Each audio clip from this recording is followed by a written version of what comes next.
Piero Jogger V54. Klaimnya ini nyaman banget. Katanya sih begitu, tapi menurut saya terlalu berani sih.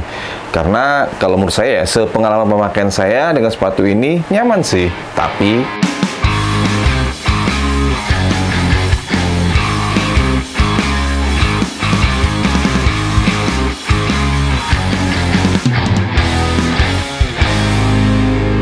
halo teman-teman semuanya, balik lagi dengan saya Farisman. Di video kali ini saya mau sedikit membahas ya terkait dengan sepatu ini, yaitu rilisan terbarunya dari Piero, dan dia ngeklaim di postingannya si nyaman gitu coy. Jujur saya langsung tertarik ketika pertama kali rilis postingan itu ya. Dan ini dia, saya udah punya ya. Ini adalah Piero Jogger V54 coy ya. Dan sepatu ini teman-teman ketahui itu ada dua versi. Ada versi yang premium dan ada versi yang murahnya. Nah, ini punya saya adalah versi yang murahnya gitu ya. Karena menurut saya secara harga lumayan terpaut harganya ya, selisihnya gitu.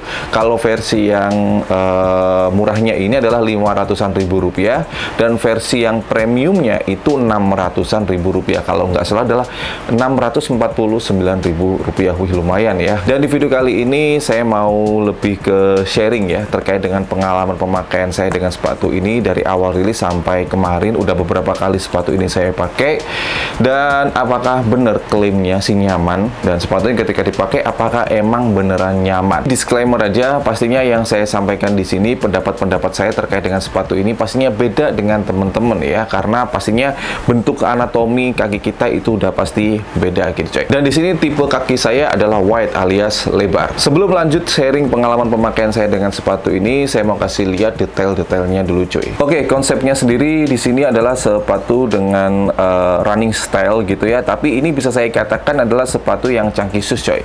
Ya karena apa ya, ketika saya pegang gini ya di foto itu saya mengira adalah sepatu yang ramping gitu. Ternyata ketika saya pegang ini adalah sepatu yang bulky alias dead shoes atau chunky shoes ya.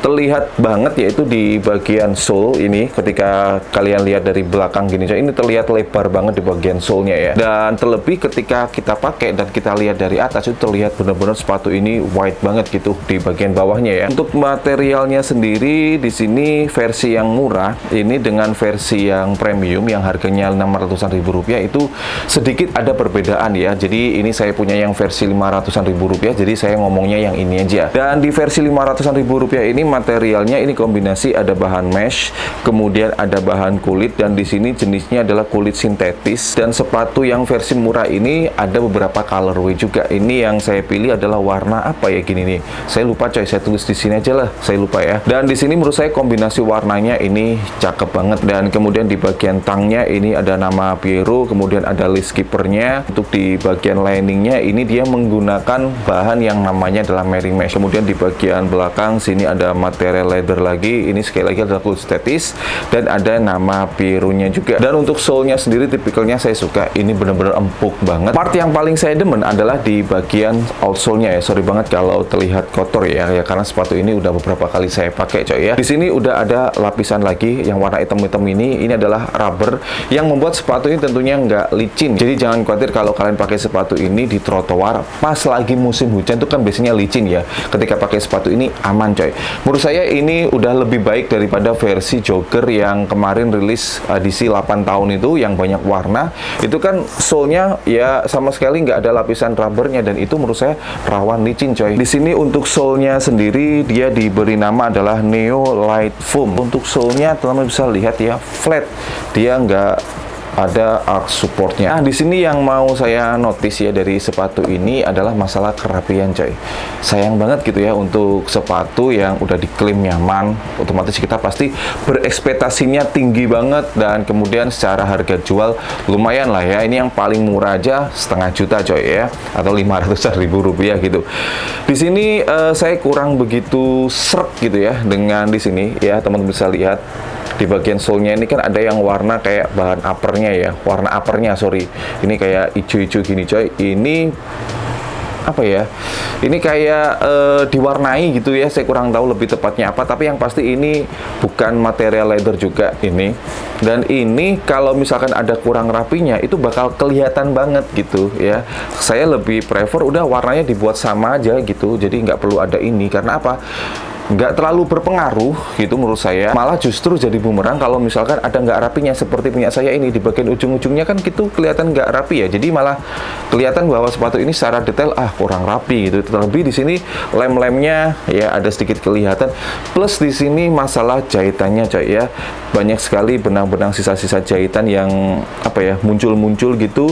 Dan kemudian di bagian tangnya sini teman-teman bisa lihat pola jahitannya nggak rapi coy ya, baik per kanan maupun per kiri. Jadi menurut saya cukup disayangkan, meskipun kalau misalkan kita lihat dari kejauhan nggak begitu kelihatan, tapi menurut saya sih cukup sayang. Apalagi Pirro adalah sebuah brand yang udah gede banget gitu ya, harusnya masalah-masalah minor seperti ini udah nggak ada lagi kalau versi saya ya. Oke, waktunya sharing pengalaman pemakaian dengan sepatu ini. Cukup sering lah ya saya pakai sepatu ini ya, buat jalan-jalan, kerja, nongkrong, meeting, dan lain-lain. Banyaklah aktivitas yang saya lakukan dengan sepatu ini. Kalau dikatakan nyaman seperti klaimnya, sebenarnya nyaman sepatu ini, hampir memenuhi ekspektasi lah. Tapi saya cukup kaget di awal pemakaian. Ya, kurang nyaman ternyata. Bagian tengah ini berasa tight, jadi tali ini ketika saya pakai di awal-awal ya, cukup saya longgarin pol. Tapi kan jadi nggak nyaman kalau dibuat jalan. Ini teman-teman bisa lihat karena shape-nya emang di depan ini kan lebar.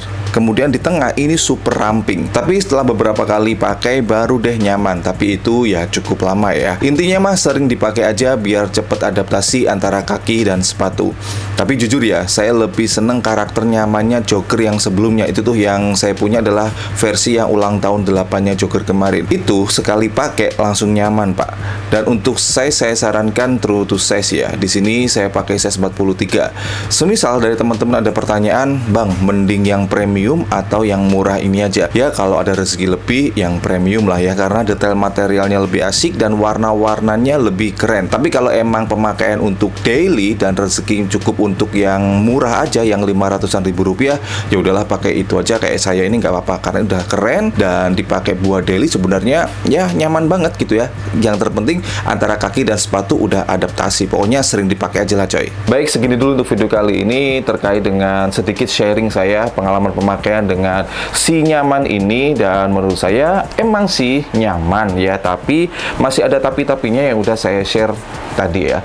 Dan menurut kalian gimana? Mungkin saya yakin teman-teman ada yang udah punya sepatu ini dan udah sesuai dengan ekspektasi atau belum. Atau menurut kalian sepengalaman pemakaian kalian emang sepatu ini udah nyaman banget coy ya.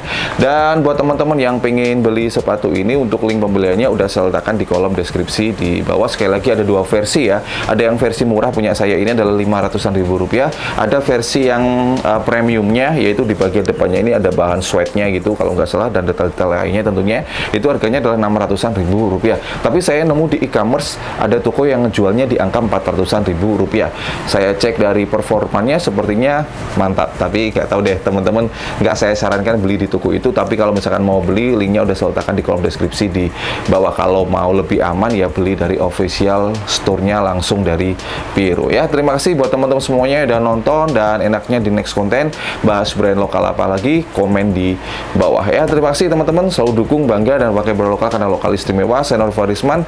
Thanks for watching, stay positive and you're the baby breaker. See you next time.